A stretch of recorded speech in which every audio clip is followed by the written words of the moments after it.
Hey guys, welcome back to The Readers. I hope you are having an amazing day. Let's get right into the stories. The first one is a pro-revenge story. I work in an office with a guy I'll call Jake. Jake is that coworker everyone knows. Lazy, always passing his work on to someone else, and somehow always getting away with it. When he's not scrolling through TikTok at his desk, he's taking his fourth quick break of the morning. He's the type who'll stroll in at 9:45, mumble something about crazy construction on I-95, and then vanish for a mysteriously long lunch meeting that no one else seems to be attending. Since last September, Jake has made me his go-to person for dumping work. Hey, could you take a quick look at this? He'll message on Teams, which really means, please do this entire project while I take all the credit. I've brought this up with Maria, our team lead, but Jake always has some smooth explanation ready. Oh, I was actually mentoring them through the process, he'd say with that annoying smirk of his. The last straw came when he messaged me at 4:45 p.m. about a critical quarterly analysis due to our biggest client in just 2 days.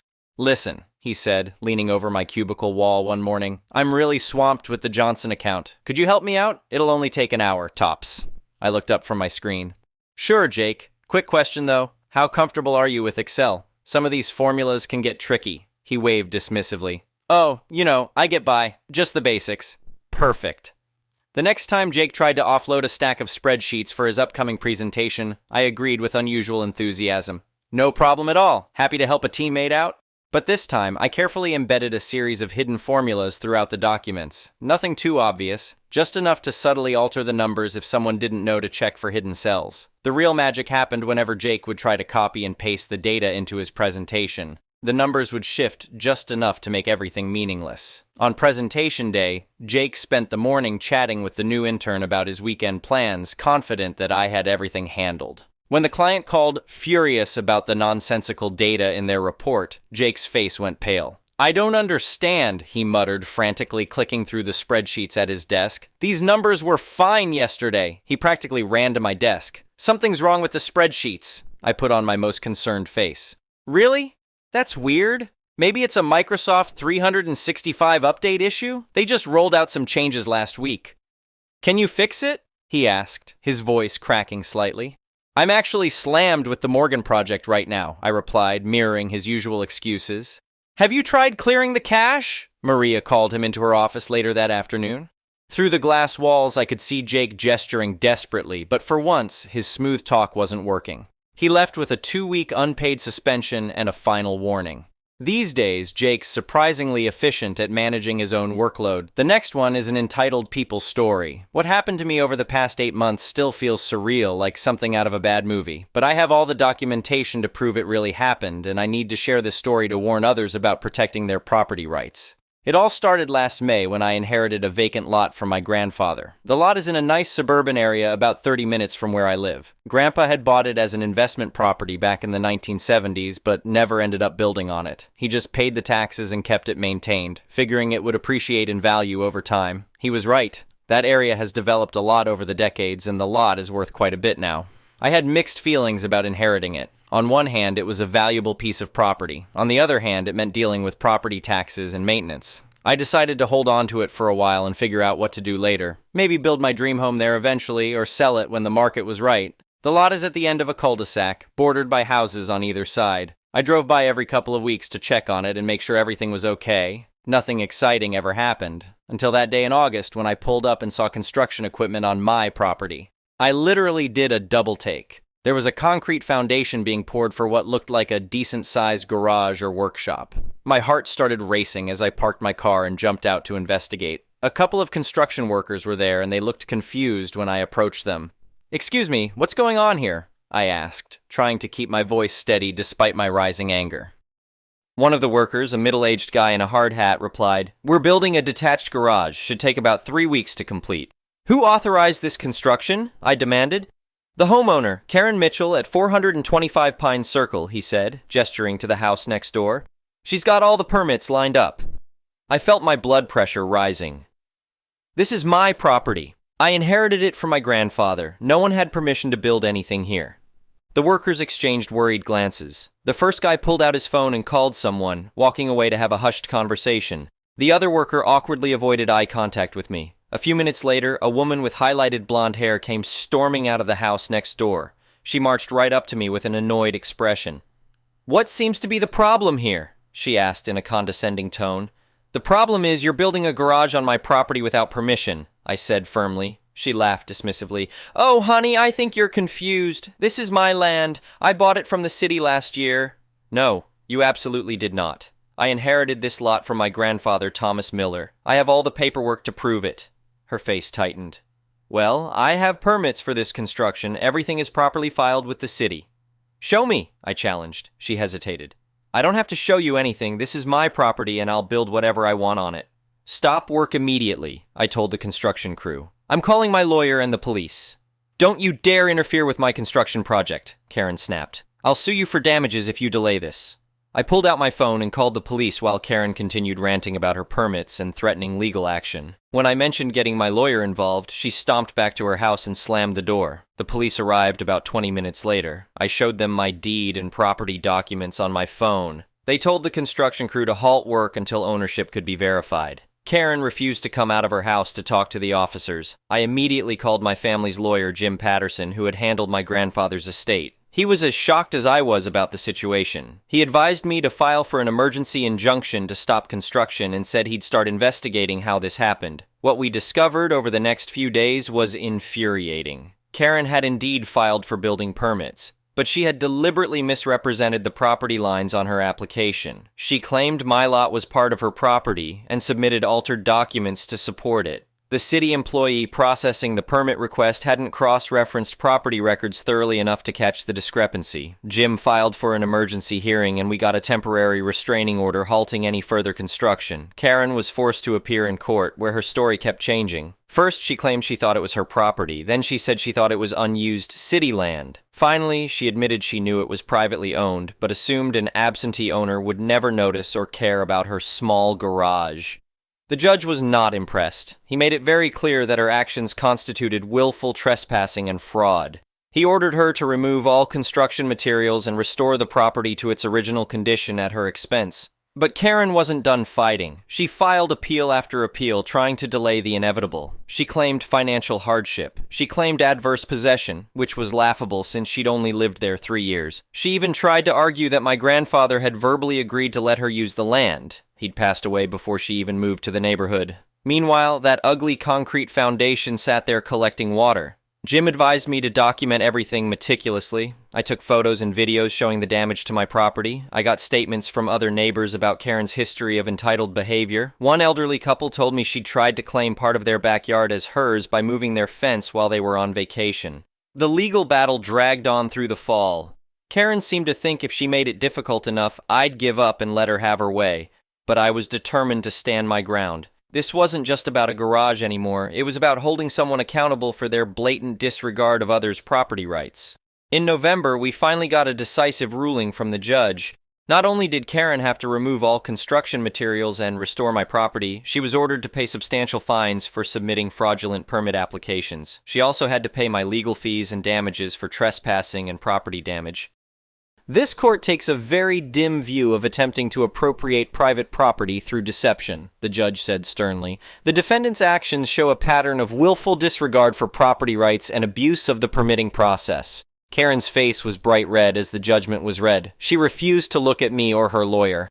I felt a deep sense of satisfaction seeing her finally face consequences for her actions. But even then, she tried to drag her feet on compliance. The court had given her 30 days to remove the foundation and restore the property. Day 30 came and went with no action from her. Jim immediately filed a motion for contempt of court. The judge was not pleased to see Karen back in his courtroom. This time, he gave her an ultimatum: complete the restoration within 10 days, or face daily fines of $1,000 plus possible jail time for contempt. That finally got through to her. 2 days later, a demolition crew arrived to break up and remove the concrete foundation. It took them 3 days to completely clear the site and bring in fresh topsoil. Karen had to pay for new grass to be planted to restore the lot to its original condition. The total cost to Karen ended up being over $50,000 when all was said and done. Legal fees, fines, demolition, restoration, and damages. Far more than a garage would have cost if she'd built it legally on her own property. I heard through neighborhood gossip that she had to take out a second mortgage to pay for everything. What amazes me most about this whole ordeal is her sheer audacity. Who builds a structure on someone else's land thinking they'll just get away with it? The level of entitlement is staggering. When I talked to other neighbors, I learned this wasn't out of character for her. She had a long history of pushing boundaries and trying to take advantage of people. "She's been a nightmare ever since she moved in," said Bob, who lives across the street. "Always complaining about everyone else's properties while doing whatever she wants with no regard for rules or neighbors. Remember when she tried to force the HOA to make everyone paint their houses the same color as hers?" his wife Janet added. She claimed it would improve property values, but really she just wanted to control everything. The whole experience taught me some valuable lessons about property ownership and dealing with difficult people. First, document everything and know your rights. Second, don't back down when someone tries to bully you. They count on people giving up. Third, get a good lawyer who knows how to navigate the system. I also learned a lot about the importance of being proactive about protecting your property. After this incident, I installed security cameras on the lot and put up clear property line markers. Jim helped me register a formal complaint about the city employee who approved Karen's fraudulent permits without proper verification. The city has since implemented stricter procedures for checking property boundaries on permit applications. These days, things are quiet on the lot. The grass has grown back nicely, and there's no trace of Karen's attempted garage grab. She still lives next door, but seems to go out of her way to avoid me when I come by to check on the property. I've noticed she's become much less confrontational with other neighbors, too. Maybe losing thousands of dollars and being publicly exposed as a fraud finally taught her some humility. I'm actually grateful in a way that this happened. It forced me to take a more active interest in the property and think about its future. I've started working with an architect to design my dream home for the lot. Construction should start next spring, with all proper permits and documentation, of course. As for Karen, last I heard, she's trying to sell her house and move away. Apparently, living next to the empty lot she tried to steal is too much for her wounded pride. Can't say I'll miss her when she's gone. The whole neighborhood seems relieved that someone finally stood up to her and won. Several people have thanked me for not backing down. It's nice to know that sometimes justice prevails, and entitled people don't always get their way. Jim tells me this case will probably be used as an example in local real estate law courses of what not to do. He's already had other lawyers contact him about similar cases where property owners tried to expand their boundaries through deception. "Your case sets a strong precedent," he told me recently. "The judge's ruling makes it clear that courts won't tolerate deliberate property theft through permit fraud. The penalties were harsh enough to discourage others from trying the same thing." I hope sharing this story helps other property owners protect themselves. Don't assume everyone will respect property lines and legal boundaries. Document everything, know your rights, and don't be afraid to fight back when someone tries to take what's yours. And if you encounter your own Karen trying to steal your land, get a good lawyer and prepare for battle. The victory will be worth it. Oh, and one final detail that makes this whole thing even more ridiculous. I found out later that Karen's existing property was actually big enough for a garage. She just didn't want to cut down her precious ornamental cherry trees to build it. So instead of sacrificing her trees, she tried to steal my land. The entitlement is just mind-boggling. But hey, at least her cherry trees are safe. Too bad about that second mortgage, though. Karma really does come back around sometimes. Update. 6 months later. I thought you all might appreciate an update on the garage saga. A lot has happened since my original post, and I'm happy to report that karma has continued to work its magic. Remember how Karen was trying to sell her house? Well, that didn't go quite as planned for her. Turns out that when you're legally required to disclose pending litigation and judgments against your property, potential buyers get nervous. Who knew? Her first real estate agent quit after learning about all the legal drama. The second one managed to get a few showings, but as soon as buyers did their due diligence and found out about the fraudulent permit incident, they ran for the hills. Nobody wanted to risk buying a property with an owner known for boundary disputes and permit fraud. Karen tried to blame me for sabotaging her sale by not taking down my security cameras and property markers. She actually had her new lawyer send me a letter demanding I remove them because they were creating an unwelcoming atmosphere and reducing her property value. Jim, my lawyer, got a good laugh out of that one. His response letter basically said, "Nice try, but no." The cameras stayed up, and they proved useful sooner than expected. About 2 months ago, they caught Karen's teenage son and his friends sneaking onto my property at night to spray paint obscenities on my survey stakes. Not very creative, but definitely illegal. I took the footage straight to the police. They had a nice chat with Karen and her son about criminal trespassing and vandalism. No charges were filed since it was a first offense, but they had to pay for cleaning and replacing the damaged stakes. More importantly, the police made it very clear that any future incidents would be prosecuted fully. Karen's son was apparently grounded for months, and she had to explain to her ex-husband why their son was in trouble with the police. From what I heard through the neighborhood grapevine, that conversation did not go well for her. But the real karma came through the city's investigation of the permit fraud. Remember how I mentioned filing a complaint about the city employee who approved Karen's fraudulent permits? Well, that led to a broader audit of the permit office. They discovered that Karen had connections in the permit office. Specifically, her cousin worked there and had helped push through her fraudulent application without proper verification. Both the cousin and his supervisor were fired, and the city implemented new anti-nepotism policies for permit processing. The city also revised their whole permit application system. Now they require detailed surveys and multiple levels of property record verification before approval. Several of my neighbors have thanked me because apparently it's made it much harder for people to get away with shady construction projects. As for my property, construction on my new house starts next month. The architect designed an amazing modern home that will fit perfectly on the lot.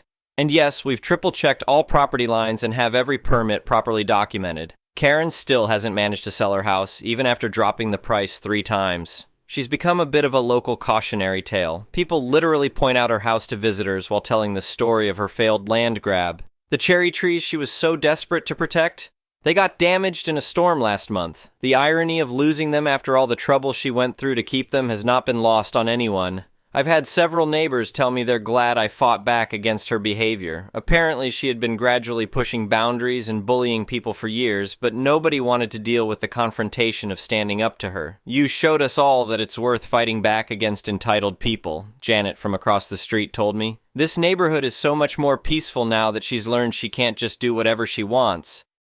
Even Karen seems to have finally accepted defeat. I saw her actually apologize to another neighbor last week when her dog got into their yard, something the old Karen would never have done. So I guess the moral of this update is that sometimes standing your ground not only protects you, but helps your whole community. Fighting entitlement and fraud is worth it, even when it's difficult. And if you're thinking about building something on someone else's land, remember Karen and her $50 000 plus garage that never got built. The cost of doing things legally is always cheaper than the cost of getting caught doing things wrong. Thanks for all the support on my original post. It really helped knowing I wasn't overreacting by pursuing this legally. Sometimes you have to be the one to stand up and say no to entitled behavior. The results are worth it. The next one is a malicious compliances story. Back in the early 2000s, I was collecting all my change in one of those big plastic water jugs for water dispensers. I had it about 60% full and needed to cash them in to make ends meet, so I lugged this thing into my local bank. Now, I learned the hard way prior to this that the bank would not accept pre-rolled coins. They told me there was no way to verify that the rolls contained actual coins, and that they would have to rip every one of them open to verify. After the explanation, it made sense. But it was kind of frustrating since I spent the money and time to roll all these coins up thinking I was helping them out. So, this time, I kept them all loose in the jug. I also know they have one of those coin counting machines because I seen them use it the last time, and it made light work of all the coins they had unwrapped from the rolls. But it'd been a few years since I last did this, so here I was waiting in line for the next available teller with my jug of loose change, probably weighing 40 to 50 pounds worth. When my time came, I waddled the jug up to the base of the teller desk and told them I wanted to cash it in. This is when they told me that they charged something like a 10% fee to count the change. I turned my head to the right where there was a small room, and sure enough, that same coin counting machine was sitting in there. I said, "You aren't counting it, you're just pouring it into that machine and it'll count it for you." They simply replied, "It's just our policy, sir." I then said, "You're my bank, isn't that a service you're supposed to provide to me?" And they said, "We charge the same rate for everyone."